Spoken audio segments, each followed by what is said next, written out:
আহাহা! এরকম যদি ভালোবাসা পাওয়া যায় তাহলে কেমন হয় বলো?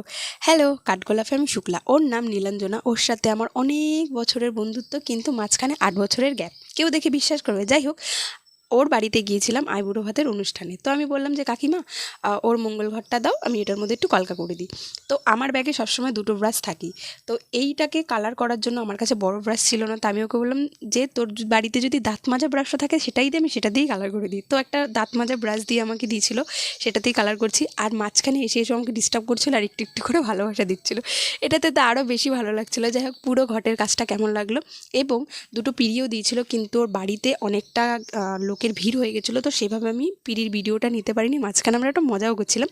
এই পান পাতাটা ওর বিয়ের দিনকে গিয়ে আমি করেছি, আর পিঁড়ির একদম সিম্পল রেখেছিলাম কারণ ছোট্ট পিঁড়ি ছিল। যাই হোক, সমস্ত কাজটা তোমাদের কেমন লাগলো সেটা অবশ্যই আমাকে কমেন্টে জানাবে। আমার চ্যানেলটা সাবস্ক্রাইব করবে, আর লাস্টে ওদের ছবি আছে, ভালো লাগলে সাবস্ক্রাইব করবে। বাই।